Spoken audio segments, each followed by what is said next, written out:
Good evening everyone, and welcome to this special streaming event in our COVID-19 series. Tonight we wanted to talk to you about managing paediatric RSV in general practice, and particularly in the context of a COVID environment. We're really lucky tonight to have a very eminent panel of speakers, and with us we'll have Dr. David Durheim from Hunter New England Health Public Health Unit, who'll talk to us about the epidemiology of COVID-19, RSV and some infection control practice tips. Dr. Rob Feltrin is going to talk to us about the impact and the clinical management of RSV, and particularly around ED presentations. Dr. Michelle Redford, a GP, is going to talk to us about some of the GP challenges and some insights into that. And then towards the end of the evening, we'll be having a panel discussion and answer some of your Slido questions. Dr. Durheim, Dr. Feltrin, Dr. John Ferguson, Dr. Michelle Redford and Dr. Joanna Wood will be forming the panel. So can I just encourage you to send your questions through Slido, and the code for tonight's event is RSV, and we ask you to send your questions through that. If we're not able to answer your questions tonight, we'll take them on notice and we will provide an answer over the next day or so. As always, our event will be recorded and will be available for viewing by your colleagues who've not been able to participate at some stage over the next couple of days. And you'll receive an email to let you know the mechanism for that. Can I start by acknowledging the traditional owners of the country on which we are meeting and pay my respects to elders past, present and future. And I'd like to just provide a little bit of an update from a PHM perspective, and particularly a couple of items. So firstly, just in regards to telehealth, just to remind everyone that the current telehealth temporary measures remain in place through to March 2021. Those are available to GPs, other medical practitioners, including specialists, consultant physicians, nurse practitioners and participating midwives and some allied health providers, along with dental practitioners for orofacial and maxillofacial surgery. Just wanted to remind you that our GP respiratory clinics are available, and the opening hours for those will be available on Health Pathways. And in my slide you can see a link to the Health Pathways site. Please check that site for the opening hours over the Christmas New Year period, and we'll update that as things are advised to us over the next couple of days.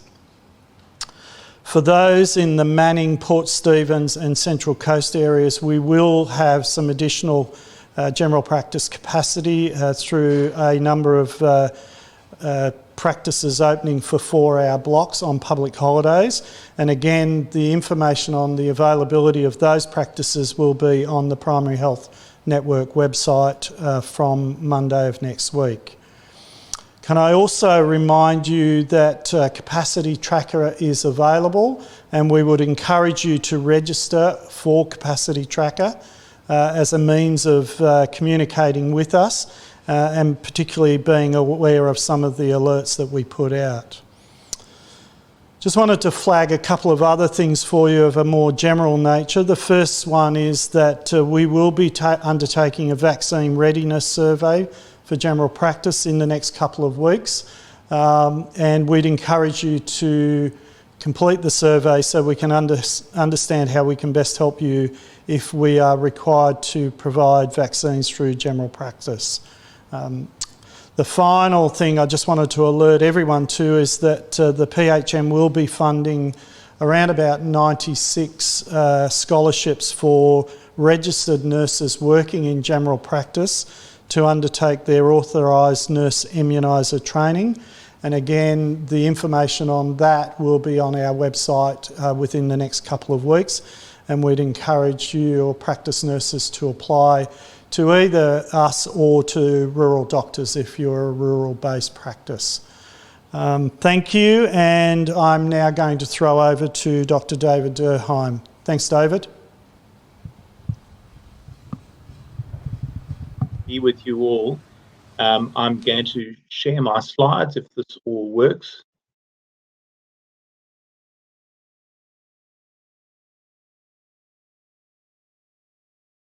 And we may have to go for option 2 because it doesn't seem to be opening. So Chris, over to you. If you want to get my slides up, that'd be great.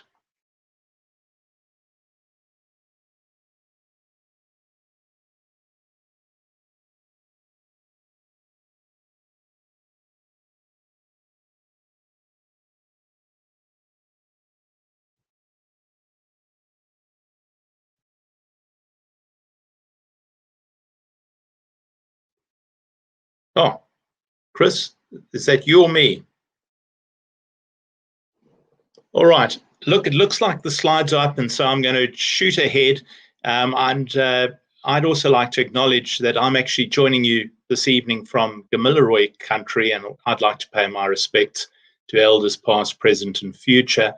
And it gives me a lot of delight to give you a little bit of an update, mainly an epi update, and then we'll throw in a couple of practice tips as well on COVID-19 and respiratory syncytial virus. Now, we are in a very fortunate position in Australia. This is not a very old slide, but as you can see, we've had more than 70 million cases of COVID-19 confirmed around the world.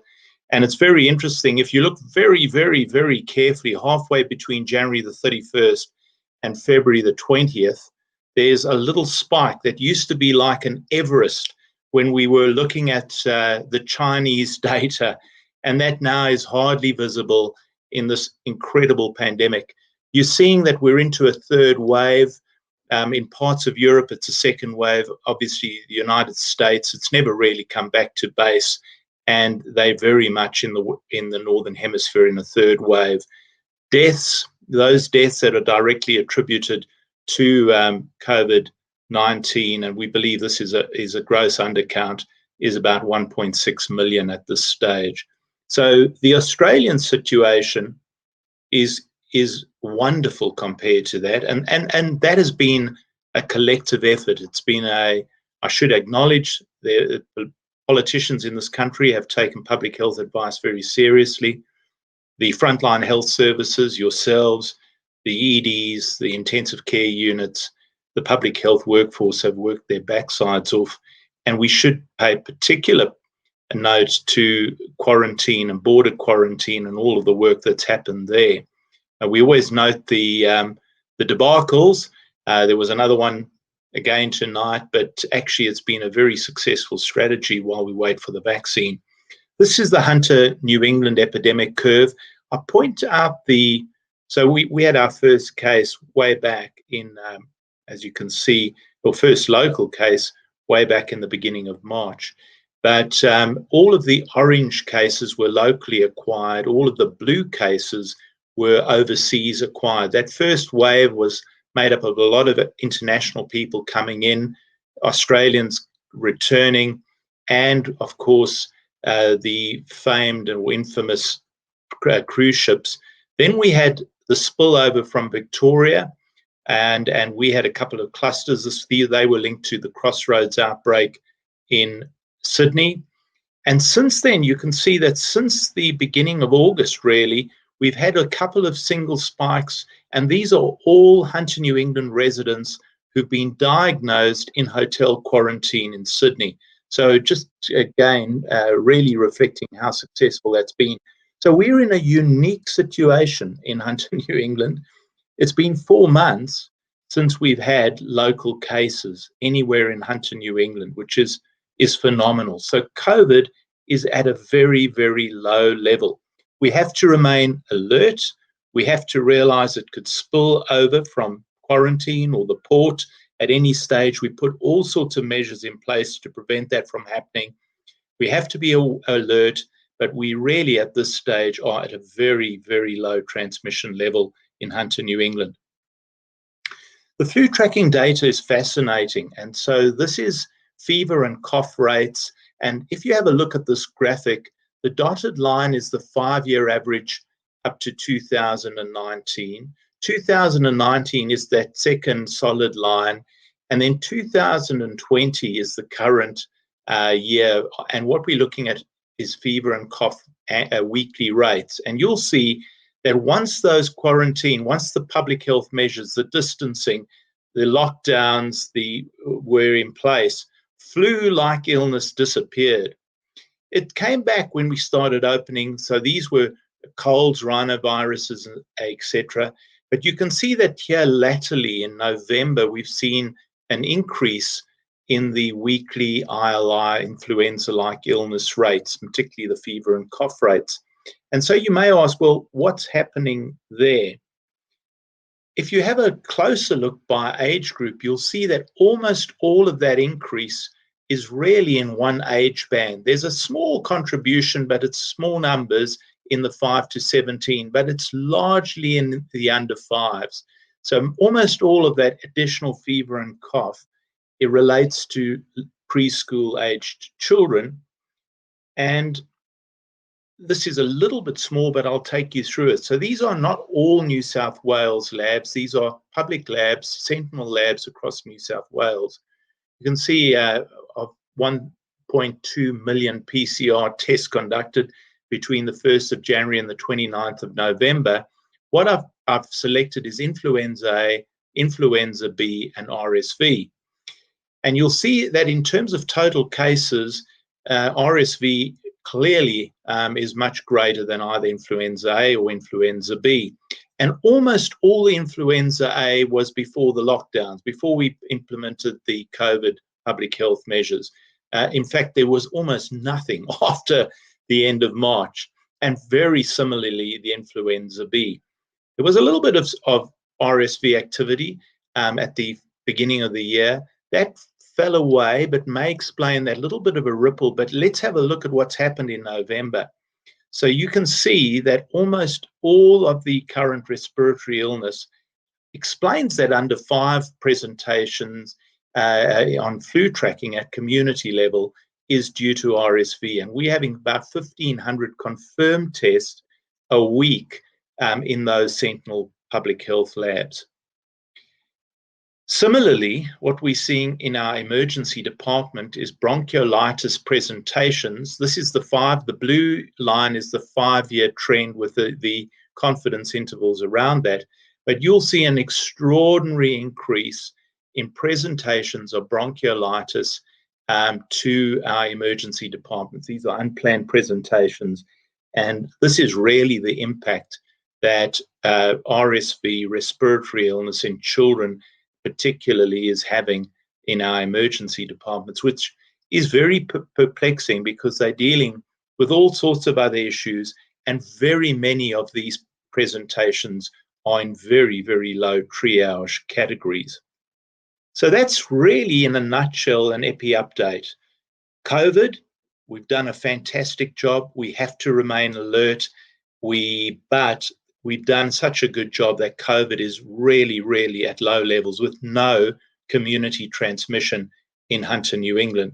In fact, no one likes to use the eliminated word, but across Australia, we have probably eliminated endemic transmission of COVID-19. To maintain it is going to be a challenge with borders that sometimes leak. But on the other hand, RSV has come surging back, probably slightly unseasonally, a little bit like the norovirus has as well. That might be because of impacts of public health measures too, but it's having a really profound impact on our emergencies departments and on mainly children, as you can see from the flu tracking data in the under 5 age group. Now, there's some fantastic resources, and I'm not going to steal the thunder of some of the other presenters today, but the RACGP really deserves credit for 2 particular resources. The one is keeping your practice COVID safe. And this really had particular application in those early stages when we were trying to keep respiratory illness out of general practice and trying to direct it towards emergency departments. At the moment, that probably isn't a sensible thing to do. And there are really great measures that were put in place during that preparatory phase, which will work very well now. And I'm sure we'll talk a lot about those. The good triaging, making sure people are distancing, lots of hand gel. And then obviously the second resource is managing patients who present with respiratory symptoms. And this, I think, is becoming particularly pertinent now. We can't ignore that there's a tiny, tiny likelihood at the moment that a person presenting may be a COVID case, but the likelihood is diminishingly small, as I've shown from the EPI. So how can we safely see people with respiratory symptoms again in general practice? And that guide by the RACGP is really great in terms of the preparatory measures that need to be taken from the point of entry into general practice to the front desk, through simple measures like the screening, which you've all probably got in place already, but really making sure that if you're going to see patients with respiratory symptoms, that there's an area that is safe, where they can be isolated, that you have adequate PPE supplies, both for practice staff, but also a mask to put on any patients with respiratory symptoms, that your triage works, that you use the case definition, the sore throat, the shortness of breath, the fever, measuring the fever, and obviously loss of taste and smell, and then masking of the patient, the swabbing that needs to occur. Obviously, at this point, you don't need a gown, but gloves, surgical mask, and eye protection are a good idea if you're going to see the patient and swab them. And then the cleaning afterwards of the isolation area, the safe doffing, the donning again for cleaning, and the use of detergent, disinfectant, and then dry. So just a bleach, alcohol-based disinfectant, and allowing it to dry in the areas is ready for use again. Just a quick point on the swabbing itself. So one thing we've certainly learned a lot about is getting deep nasal swabs right, but very, very rarely they can go wrong. And this is an approved, or it's about to be published in the MJA, an article where there was an inadvertent puncture because of a really poorly placed swab that was jabbed in. We talk about brain biopsy swabbing, and this was almost that, and went up at 70 degrees and caused a cerebrospinal fluid leak. The way to do it is really not to throw the head back at 70 degrees. It's really a very gentle 20 degrees, an extra 10 degrees with the swab. You can see if you put the swab in, keep it parallel to the nasal floor, and aim for the external ear canal opening, you will do no harm. You're going to get a very high quality swab, and that's exactly what you want to do. So that's just a very brief practice tip. So I'm going to end on this slide. We've all seen a lot of coronavirus infographics. This is the other enemy. This is RSV, and I'll probably leave it there, and then later we can maybe delve a little bit further into questions. Thank you very much.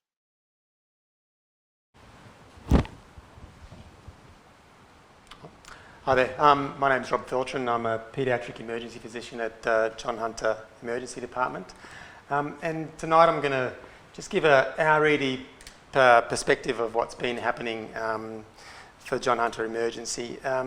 It's been a very funny old year, and it seems like that continues. And I was saying that before. I'll be happy to see the end of 2020, but I'm a little bit afraid of what's coming in 2021.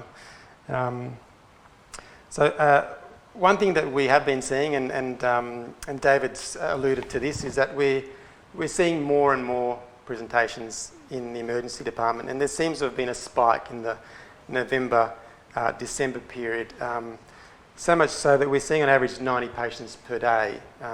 December of last year we were seeing an average of 73 patients a day. And that's quite a lot if you think about the fact that we've actually got an 8-bedded emergency department in paediatrics. And the difference this time of the year is that we're seeing a lot more respiratory and cough as a triage category, and that's our top triage category at the moment. We're seeing coughs and colds, bronchiolitis, some of it's RSV, some of it's not, lots of croup where we hadn't seen it before, viral exacerbations of asthma and viral pneumonitis, and we're also seeing some cases of secondary bacterial pneumonia, and a lot of it's strep pneumonia as well. And this is reflected in the Sydney Children's Network as well, so Sydney Children's Hospital in Randwick and Westmead as well as out west.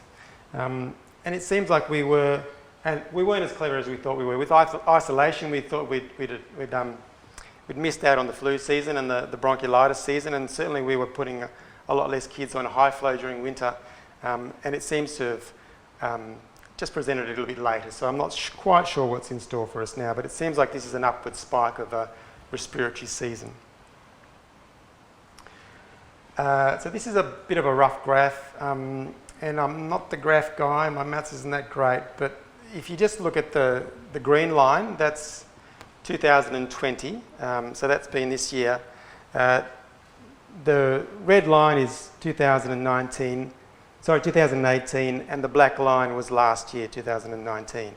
And the red line across, the blue line across there, the straight line is 60 patients per day, which is sort of what we're staffed for.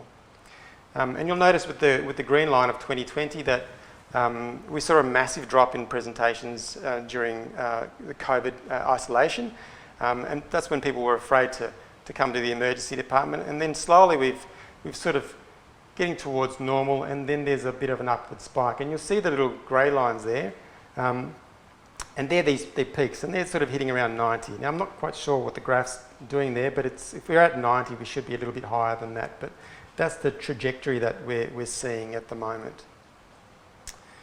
So why? Why is it happening? We're seeing a lot more bronchiolitis and a lot more other respiratory viruses, and we're seeing a lot of RSV. And that's anecdotal, but we've got some data as well, and David's shown us the data as well. I ran pathology today just to get a bit more data, and it seems like in December so far, just in the Hunter Area Health Service, of 756 respiratory viral screens, 138 were RSV positive, and that's greater than 80%. That's a fair amount of RSV, and there's more and more coming every day, and it seems like it's getting more frequent. So, I mean, what's the flow-on effect? More and more presentations, and I really wish I had a photo of John Hunter Emergency on some of the busy nights when we've had 60 plus patients waiting. So if you've ever been to our emergency department and you've seen the waiting room, it looks big when there's no patients in it, but when there's 60 patients and their carers and family in there, it's standing room only. And rather than a waiting room, it looks like a mosh pit, and it's obviously patients aren't happy to wait, there's longer waiting times. But the real concern for me as a paediatrician is that amongst the sea of really unwell children, that there'll be that one that's deteriorating and then we don't know about, or there'll be that child that really is unwell and we could miss. And there's a couple of anecdotes. I mean, we had a patient recently who represented with a fever. They waited in the waiting room until they were seen, and they had ended up having meningococcal. And it's when there's 20 other kids waiting with the similar presentations, it's really hard to sort of find those kids, and that's the real concern for me. And if you're a little bit on the spectrum, Waldo's in the top left corner if you're looking for him. So the other flow-on effect is that with increased presentations, you'll have lots of patients that don't wait, and with kids, that's the greatest concern. They come and they go home and they haven't been seen at all, so you don't know what's going on with those children. So if we go back to that slide. So if we compare this time last year and last year, 2019, we had almost double did not waits. If you look at this next graph, this is patients who left at their own risk, so they had actually been triaged and seen by a nurse, and they've decided not to go. If you look at 2019, November through to the first week of December, there was 168, and this year's 367. That's a lot of people that are going home without being properly seen. So what are the issues? There's lots of issues. There's more presentations. There's more children with respiratory symptoms. And this is by no means finger pointing, but this is the feedback that we've been getting. And And what we've been getting from parents is that they're unable to see their GPs. They really want to see their GPs, but they're unable, and some of them are confused. And that's there's some of the quotes. So the GP won't see them unless they get a negative COVID swab or they get COVID clearance. The surgery won't see patients with cough, colds and fevers. They get a telehealth consult, and then they're sent to ED for a chest X-ray or a physical exam, or swab or review and a second opinion. So there's this feedback that we're getting, and that's adding to the load that we're seeing in ED. And these are probably all patients that could be managed in the community quite well. So I guess the burning question that we can talk about, and I guess David's the right person to sort of ask is it safe to see these children with coughs and colds and runny noses and bronchiolitis and fevers in the community? We've been seeing them. For us, it's business as usual. I guess we're COVID green at the moment. We haven't seen a case of COVID locally for quite some time. The factors are, do you have enough PPE? Are there other resources? We've noted that we haven't had any more sick days during this time in the same period in the last 2 months as compared to last year. So do I think it's safe? We've been doing it, and yes, I think it's safe. I know that we have a lot more resources, but I think we need to sort of, I guess, be a little bit fluid with the environment. So what have we been doing? So we've got a brand new paediatric emergency department. It's nice and shiny, but we still only have 8 beds because we haven't got funding for the other 4. We're seeing all comers. Previously, when we were at amber, we would try to segregate children. So the respiratory children would go to one section of the paediatric emergency department, and the other children who were green would go to different areas. And we're not doing that anymore. They're going pretty much anywhere where we can fit them. We're observing droplet precautions. We're wearing surgical masks in emergency. And if there's one good thing that's come out of it, we're all wearing surgical masks to see respiratory patients, which is probably what we should have been doing in years prior to this. I'm certainly one of the main offenders. There's no respiratory infectious area. We terminally clean beds only if the patient has been COVID swabbed and has been there for more than 4 hours. Otherwise, if the patient leaves, we wipe it down and then we see the next patients pretty much straight away. All kids are seen in resuscitation, and that's a decision that we've made, and now it seems to be a rather safe decision because they're unlikely to be extremely unwell and have COVID. And that's changed. Aerosol generating procedures, we're still observing aerosol generating procedure protocols for children who are getting nebulisations or potentially being intubated. And we're swabbing all children with respiratory, fever, of no focus and gastro symptoms as well. And we're swabbing a lot of kids, and the doctors and nurses are swabbing them. So if I see a patient, I'll try to swab them myself so that we can, and if we see 2 or 3 other patients that need a swab, and we'll just wear the same PPE, obviously changing gloves, but we'll try to swab them all at one time to conserve a bit of PPE. And the development, I guess because we've been seeing so many patients with potential bronchiolitis, in the past, leading up to just recently, when these patients go to the ward, they all, firstly they had a COVID section on the ward, and then they were just putting these patients in single rooms until they got a COVID negative swab.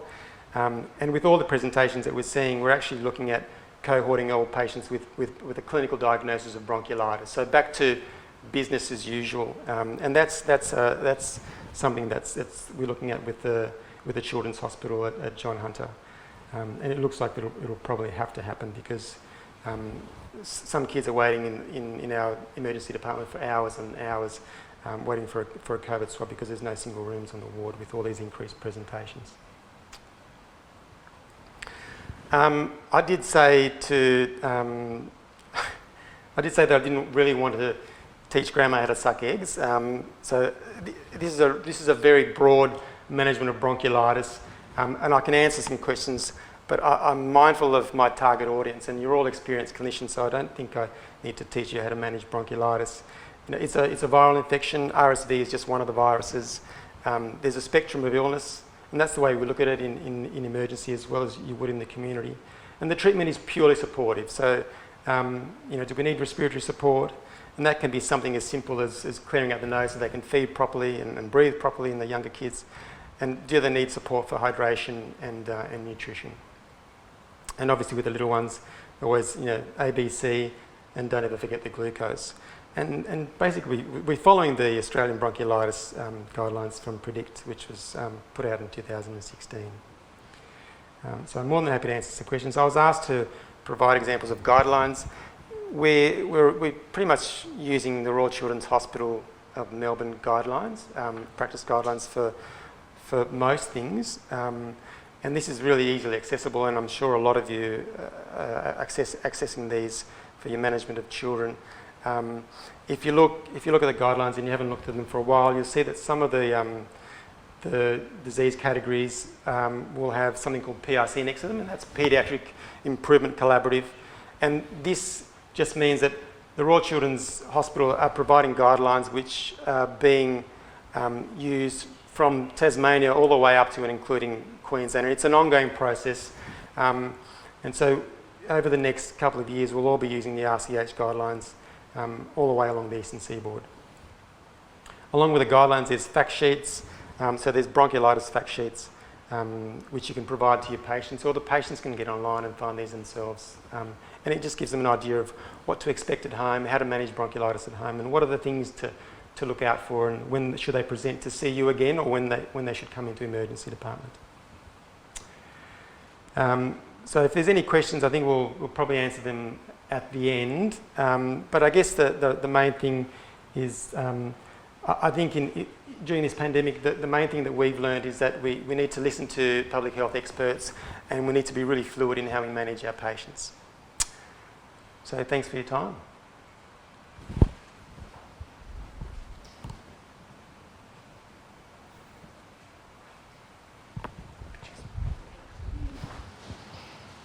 Okay, thanks Rob. I'll just get this going.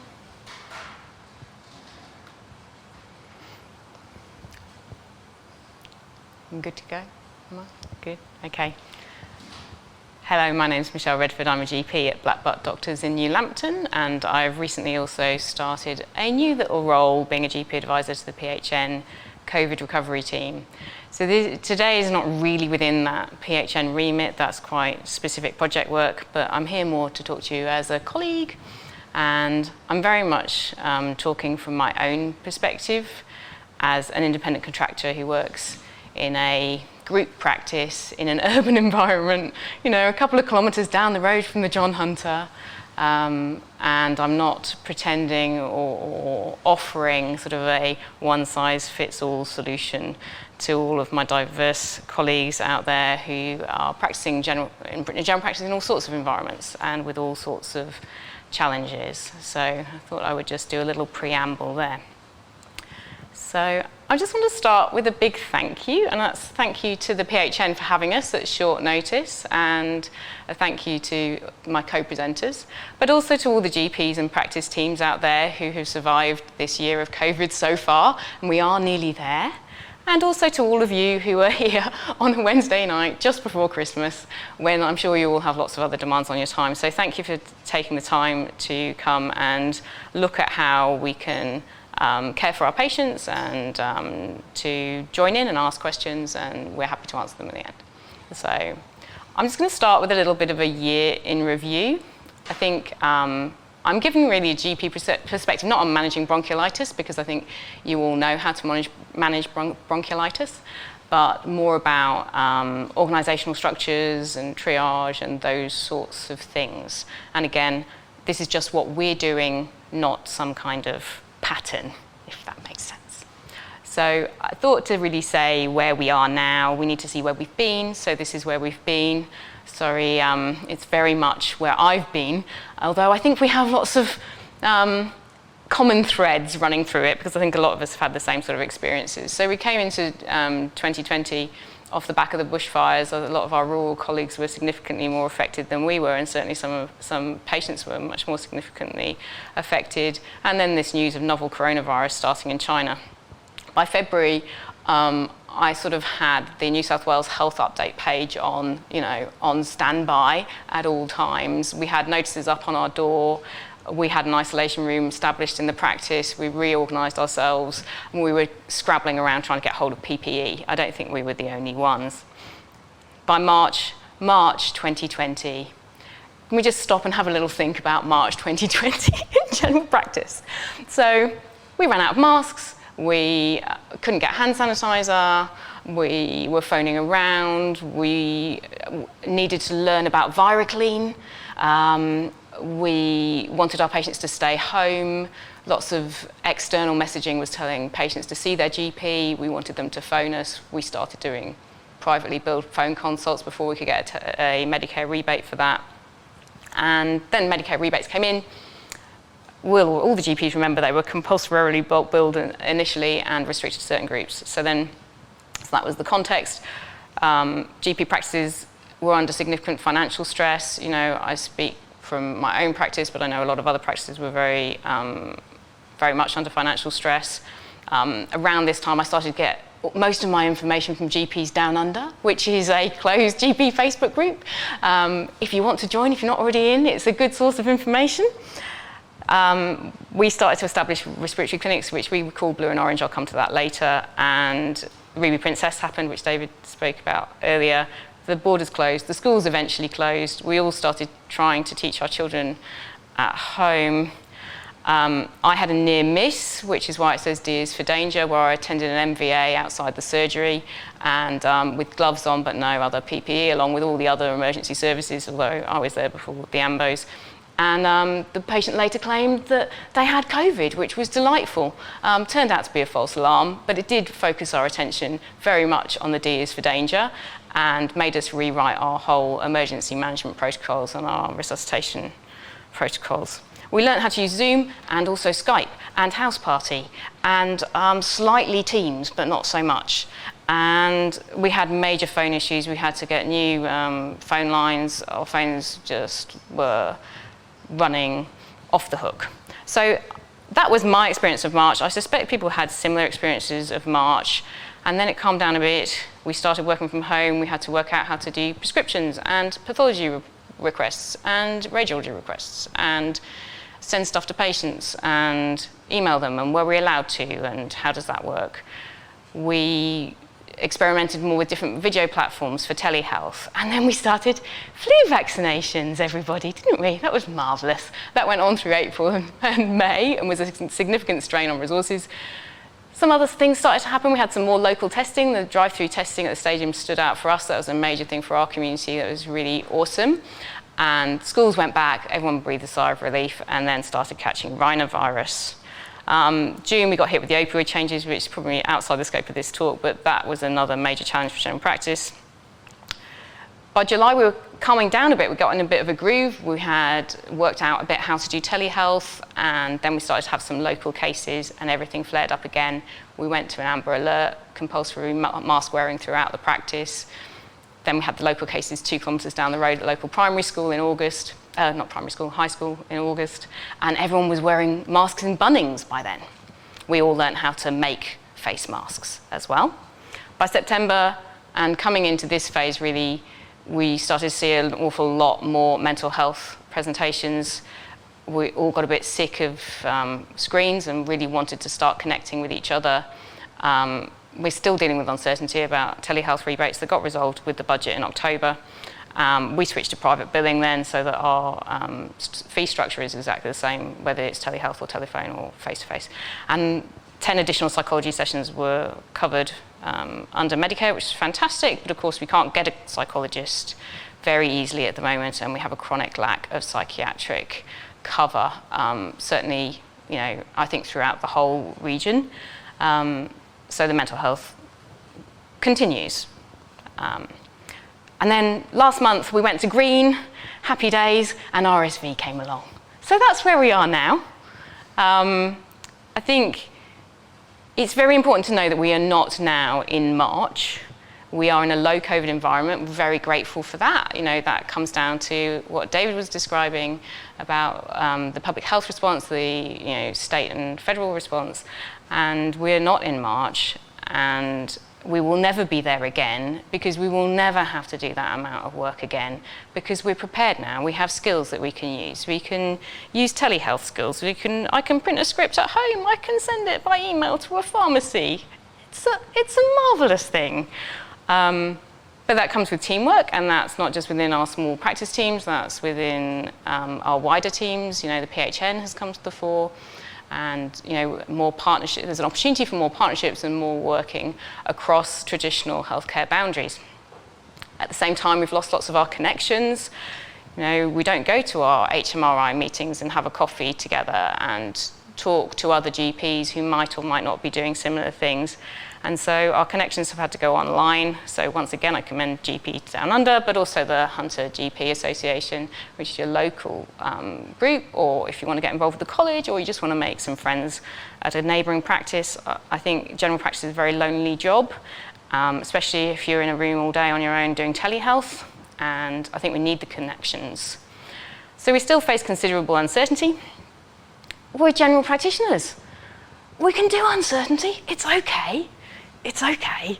But I think it does need to be acknowledged that there's still a lot of uncertainty about what the future holds, and we do have an ongoing need for self-care and for contributing towards self-care for our practice teams and our colleagues. Anyway, back to the point, which is respiratory presentations in general practice.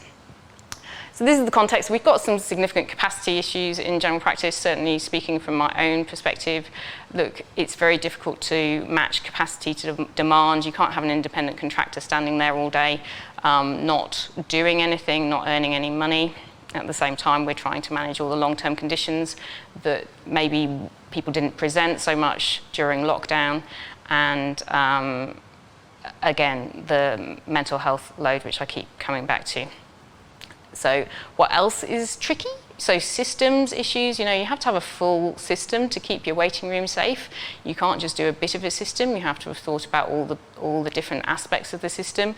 That's costly. You need to have the staff to run it. You need to have the PPE, and you have to have the clinical governance to back it up. And that's going to be different from practice to practice. You know, we're all private businesses.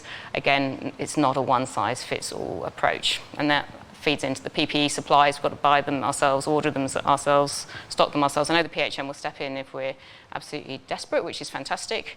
But in the end, we need to have our supplies sorted out. A very real and valid concern that we hear is about practitioner and staff illness.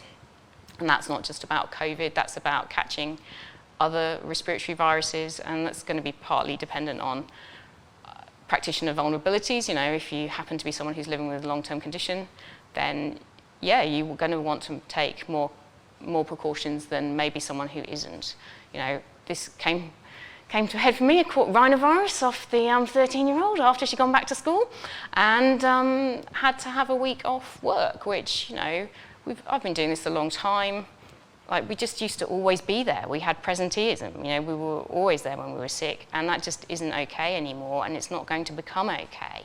So I was lucky because I could do some telehealth from home, and I know that maybe not an option for everybody, but I think it is a real concern for both practitioners and staff. That feeds into waiting room safety and the concerns about that, and ongoing financial viability and the increasing transfer of costs to the patient, because Medicare rebates aren't going anywhere. So, what are the answers? Okay, so it's difficult to find answers, isn't it? I mean, I think I could only really come up with these 3 GP-led solutions. We've got GP-led respiratory clinics, you know, locally in Raymond Terrace. They're doing an awesome job. You can book online. I would commend them for the work that they're doing. Is there a role for more of that? I don't know. That's outside of my remit. We can see more respiratory patients in-house. That's what we're doing as a practice. We've been doing that since March. I'm going to talk about how we do it. And we can potentially do some of this by telehealth, which again, we've been doing since March. I think another thing that sort of came up in discussion earlier was whether we could all sort of match capacity to demand across multiple practices. I don't know how that would work in practice, but there you go. Some clever person could try and work on that one for us. So look, me and David think about the same things, you know, it's the same resource. So that's what I've based all my practice resources on, and that one, and then this one. which should both be familiar documents, or probably are familiar documents, but this is the escalation framework that came out of the New South Wales Clinical Excellence Commission when we went from amber to green alert in November. So this is what we're doing in our practice, and thanks to my practice principal, Wendy, for saying that it was okay for me to come and talk about all this stuff. So we're screening everybody. It doesn't matter whether you ring us or you try and book online or whether you turn up at the door, you're going to be asked the same questions. And I'm going to come to the questions in a sec. And that allows us to separate out into respiratory patients and non-respiratory patients, going to our blue, which is respiratory, and orange, which is non-respiratory. And they're those colours because they're kind of non-pejorative. Like, we didn't want to have green and red and all of this. You know, blue is for PPE because the gowns are blue and the masks are blue, and orange is just, can you still be a bit cautious because they could still have COVID, but probably not at the moment. We're private billing practice, so yeah, it's not going to necessarily work under another billing structure. And I have a risk matrix, which I will show you later. So this is our little welcome to our practice chat, which is labour intensive, it's resource intensive. You have to have somebody at the door all day asking these questions and checking temperatures, and that person could otherwise be answering our phone.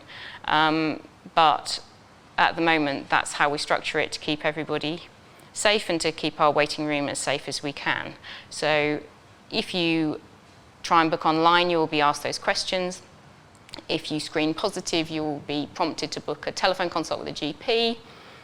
If you contact us on the phone, they're a slightly different population, the people that try and book online versus the ones that ring us. I think the ones that ring us are a bit more worried or a bit more unsure, and so we nurse triage those. And the nurses can either tell them to get COVID swabbed or book them in with the doctor for telehealth consult, or if it is obviously, you know, cellulitis or something over the phone, they can book them into the orange clinic, the non-respiratory clinic, and they can also book them into our respiratory clinic. So they can do a range of things. And if you get past all these questions and into our waiting room with a cough, and you keep coughing, you're going to be sent back to the car with a mask on, and we will ring you. And it's fascinating, isn't it? I think they're really easy to understand questions, and yet we're getting people saying, it's not really a sore throat, but I think I've got tonsillitis. And I don't think I'm unique in that. So this is our risk matrix, and this tells the various members of staff what PPE and other things they need to do depending on where they are and what they're doing and what our level of risk is. And the reason for having this really is that it could all change tomorrow, and you know, we've had cases today, and we need to be able very quickly as an organisation to move between risk levels without having to change our whole processes. So thinking back to March, we don't want to do it again. So we don't want to have to change what we do on the phone or our booking systems or anything. So whilst we'll be guided by the New South Wales level of alert, we also have the potential to move between risk levels. If, say, we have a local outbreak, we could go from green to amber. So we're green at the moment. So in a non-respiratory clinic, we are just using standard precautions. In a respiratory clinic, we're using a surgical mask and eye protection. We've chosen to do scrubs because it's just easier, and I don't like ironing. And a gown or apron and gloves. And those clinics run every weekday afternoon. There's 10 of us that do it. We do one every 2 weeks. It's normally around 10 patients. The room is cleaned, terminal cleaned. At the end, we are there for less than 4 hours. We keep our PPE on unless it's been contaminated. I think fairly standard stuff. I don't think there's anything very surprising in there. Oh, patients wait in the car. They're not allowed in. They don't have any interaction with the door screener. So the doctor calls them on their phone, gets them straight into the room, speaks to them on the phone about any extra history they can do on the phone, brings them into the room for the shortest period of time we can manage. We don't want to be close contacts either. And, well, we've got PPE on, I suppose, which is good. And then gets them out and they pay at the kiosk, so they don't interact with reception. They don't sit in the waiting room. They don't, they're just coming with, into a room with a doctor, and the doctor has PPE. So that's what we're doing. At various times over the past year, we've actually, back in March, we probably were red. We didn't call it that then. We just didn't quite know what level of PPE we were supposed to be using. I think if we have a very high risk of transmission, and we have P2, noticing the typo, sorry, P2 N95 masks available, we will jolly well be putting our doctors in them if we think they're seeing COVID patients. And that's part of our risk management strategy. So I think that's self-explanatory, but I would think that because I wrote it. So I'll take questions later. So thanks again, thanks for coming. And we'll go to panel.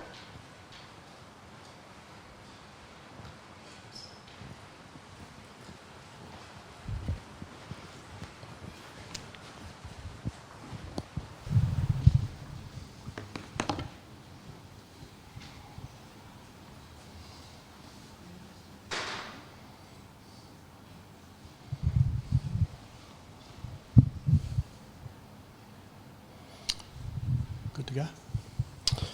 Thanks, everyone. Very informative. Thank you for your words of wisdom in various areas. And we've got a few questions here on Slido, so I'm just going to work my way through those. Again, a reminder, if you don't hear an answer tonight, please check in with us tomorrow or over the next couple of days, and we'll endeavour to get an answer up on those questions we're not able to answer tonight. So I've got a question here, or a comment, and then a question. Parent angry because we required a negative COVID test before clearing their child with a URTI to return to childcare. Is there another way to clear this child? Who wants to take that? I'll take it. I mean, what are you clearing them for? I don't know what kind of letter you can write, unfortunately, if they've not been tested. All children with those sorts of symptoms, with ERT symptoms, they still need to be tested. That's public health advice, isn't it, David? Still? Yeah.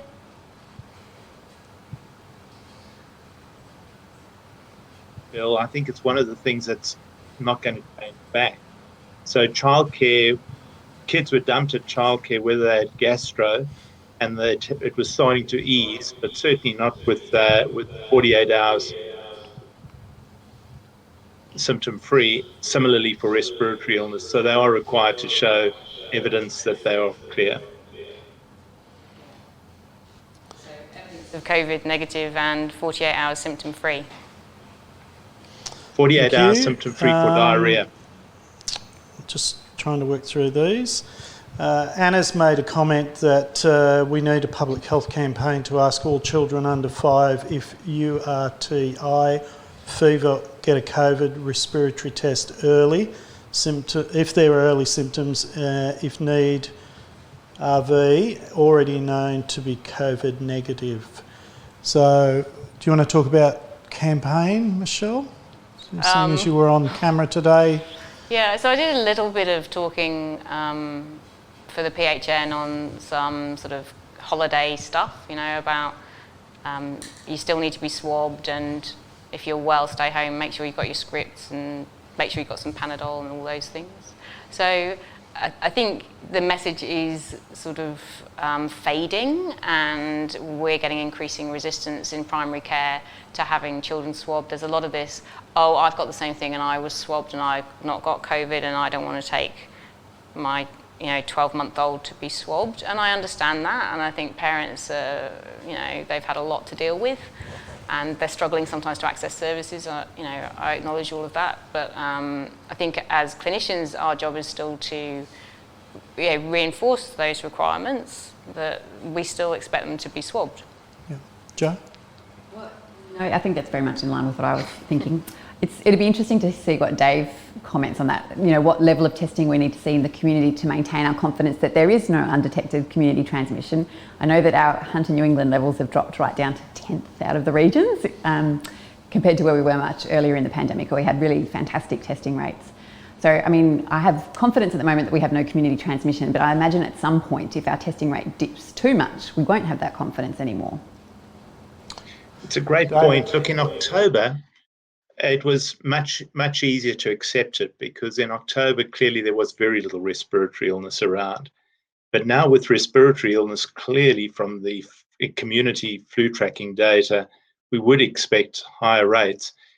One thing about a pandemic is it's totally unpredictable. So we've all seen today 3 cases in Sydney. One of them we can explain, probably links with air crew. 2 in Northern Beaches, a guy in his 70s, a woman in her 60s. No one knows. So they're going to be doing some heavy lifting tonight to try and trace back 14 days and try and come up with a source. So we can't ignore respiratory illness or fever. We're not through the woods yet. We're going to get surprises. Fortunately, we've put in some additional surveillance. The sewage surveillance is proving to be very sensitive, and it's an additional measure. But our respiratory screening rates at the moment are a source of concern. And I think particularly if we get any local cases, we'll have to go on a massive drive to ramp that up. Just thinking about that issue, what's the sort of language that we should be using with the community and with our patients? I mean, how should we approach this? Is it a, you know? I mean, it's a very, very common presentation, obviously, in general practice to have people with respiratory symptoms, and you know, it's just a routine step, number 1 management point. I don't think you've got COVID-19, but you do have respiratory symptoms. You have to get a swab. Like, there's no option, and it's just one thing that we have to do to maintain our confidence at the moment. We're very fortunate that we have some really excellent rapid access screening clinics, so it's easier for parents in particular to get their kids swabbed, and I think that was something that our local area did a really great job of providing for our community, so we can do some super easy options for kids. Admittedly, they're private, so I should be congratulating them as well for stepping up into that space. So there's, as a parent of 4, I can say I've frequented them a lot. Yep. And it's difficult, and I get that fatigue is really impacting on parents' ability to do it. So it probably is time to refresh that message, I think. So one of the things I've heard in social circles and in other areas is, but I've had a swab and it was negative. 3 months ago. Yeah. My response is it was negative at the time the swab was done. You're now 3, 4, 5, 6, 7, whatever days down the path. How do we keep reminding people of that message, that it's only as good as the time it was taken? Yeah, it's a good question. I guess there's each patient interaction that we have, there's an opportunity, but I do think that there needs to be a much broader effort, and if that's something we can do locally, that's fantastic. It would be awesome if New South Wales Health went on another run. It would be fantastic if the RSVGP had another run. You know, all that message really is, it's not unique to us, it's across the state and across the country. So, yep, don't know. I'd say a two-pronged approach, and echo what David said, you know, and try to appeal to their social responsibility as well. You know, you can explain, you know, you don't want your child to be patient 0, and we never know, we're during a pandemic and this can pop up at any time. You know, definitely it's unlikely in this period of time, but it could be. And the other thing is to appeal to them in a different way. You say, look, you know, you've got a runny nose, your child's got a runny nose and a cough and a fever, and they're not going to be allowed back to school. And if at least you've got a negative COVID result, and it's only going to take 24 hours, and you get your life back, and you don't have to isolate. And most people are, you know, rational and reasonable, and will, you know. So it's about having that conversation. I think it's putting the time in to have that 1 minute or 2 minute conversation. Yeah. And really sort of stating that, you know, if they can see that you're doing things in the best interest of their child, and you're not trying to take away their personal freedoms, and most people will understand and toe the line. Anna's observation is, someone's asked the question, do patients with respiratory symptoms need a COVID clearance before they are able to attend a general practice? Not at my general practice where I work. So I guess the way that we would answer that is that each individual practice makes its own decisions. Yeah. The vast majority of practices, and I've visited a lot and had conversations with GPs right across the region, is that is not the case. There are a small number who obviously have taken that approach, but generally speaking, it is not the case. Is that a fair assessment? I think there's often more to the story. So there's usually a telehealth assessment that might go with that, and there's a determination that the risk is low enough for them to get the swab before they come in for a face-to-face. But most practices, I don't know if we can say most because we don't know. There's no studies to explore the capacity of our general practices across our region. But from word on the street, it seems that if someone needs to be seen, there's some strategy there, which is often a blue clinic, yep, or some way of moving a patient through a practice safely. Or seeing them in the car park. Or seeing them in the car park, yeah. I think you've got to, understand that some GPs will have specific vulnerabilities and things where Yes. they may have another layer of protection, I suppose, and they have to run their own clinical governance and risk management Yep. strategy. Yeah. So, And particularly solo GPs or small practices. I think risk assessment is actually the big question here. It's very difficult for there to be one way to stratify risk when every single practice has to balance it against their own risks in their own places. So it makes it tricky. Can I suggest that David answer that question? David, you've been given the opportunity. I'm not sure that I'm the best person to talk about general practice, but I think it can be done safely. And I think what's been presented, and particularly what Michelle has done in terms of having a structured risk assessment and having everybody who's involved in the practice really aware of the infection control requirements, I think it can be done safely, particularly at the current time where the risk is really low. John Ferguson, I think, has joined us, and he might speak to infection control in general practice. Thanks, Dave. I think you've hit the nail on the head, and Michelle, getting everybody involved with day-to-day practice in that blue clinic is great, because it's helping them to keep up to shape in terms of PPE usage and practice. And I think, checking again and again about the risk management process and the triaging of patients through your system to look for holes and look at compliance, because things drop away all the time, don't they? And yeah, I'd leave it there. For Dave or John, there's been a few things circulating about some are they risk stratification tools to try and work out, the true likelihood of somebody at the moment presenting with a COVID-19. I don't know that there's anything being validated, but have you come across anything? There's the question to me. John or Dave? No, I haven't. We might go to John first and then to David. I didn't catch the whole question, unfortunately, but over to David, because I don't think I've seen any particular tools that are abused. No. Yeah, probably at this stage, while there is still a fair amount of community testing, I think that we can be pretty sure that locally the likelihood is very low. Now, we have to keep across what's happening. The good news is the New South Wales COVID surveillance website, if you Google that, there is weekly in-depth updates, and daily when there's a change in status like there is with the Northern Beaches today, that's all on that site. Unfortunately, I don't think there's any sort of timely red, orange, green on an hourly basis. But I think I can at least assure you at the moment that the risk in the Hunter New England region is low. We had a scare last week up where I am at the moment, up in Armidale, and I actually visited the Armidale ED where we had the scare. And so we have to prepare ourselves for this. There was a gene expert that was positive for COVID in a guy with a shortness of breath or dyspnea, and abdominal pain and a fever. And we were able to eventually rule it out as a false positive. And that's not always the case. But for 2 days, we had a large number of clinical staff and close contacts in the community who were quarantined while we were getting serology, repeat testing, and a whole battery of additional tests. So we have to remain on the alert.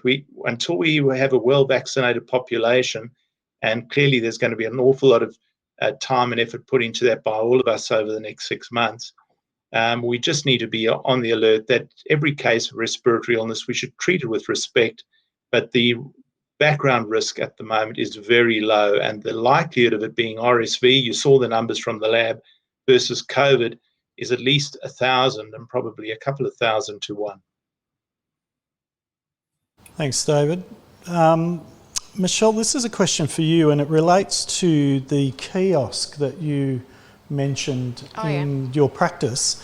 Can you outline your paying kiosk, how your paying kiosk worked at Blackbutt GP Clinic? Yeah, I'm not sure exactly how it works because I'm not really involved in that bit, but we have a sort of back office system called AutoMed, and that it allows us to book our appointments online and take credit card payment up front, and it's all linked in with the front of house stuff. And as part of that, there is a payment kiosk. People swipe their Medicare card to get their rebate, and they use their credit card. And we provide wipes, you know, like at the gym, except they're Clinidet wipes, you know, so that they're not then seeing a person. They are just dealing with the machine and have to wipe it afterwards. So as a patient of Blackbutt Doctors, I've used that system, and for me, I walked out of the consultation, was directed to the kiosk by the reception staff.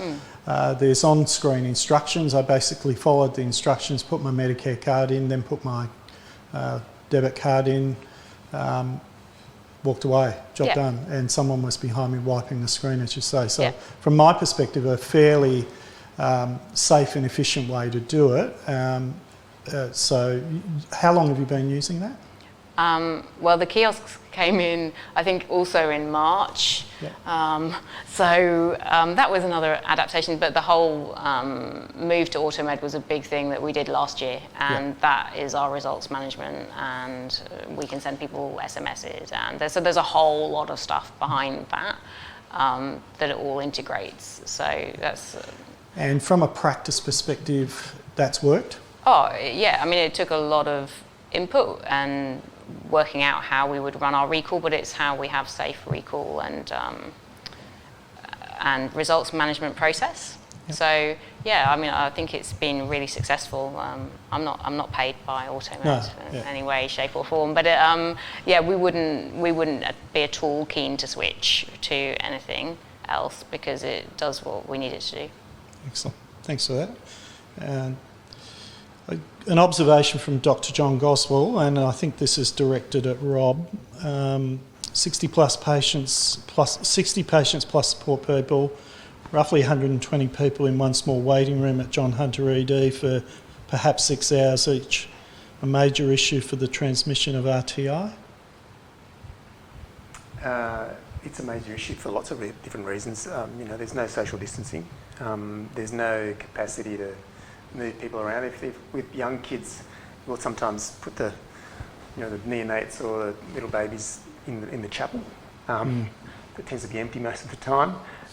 If we can't, there's other places that we put them. We put them in the ambulance bay. We have a corridor, and sometimes we put patients in the corridor. But when we don't have room, we don't have room. So it is a major issue. How do I get around it? I don't know. So. We've got a question here from Gillian Sass. I just note that Gillian's an GP on the Central Coast, so this is probably not relevant for John Hunter, but I'm just interested.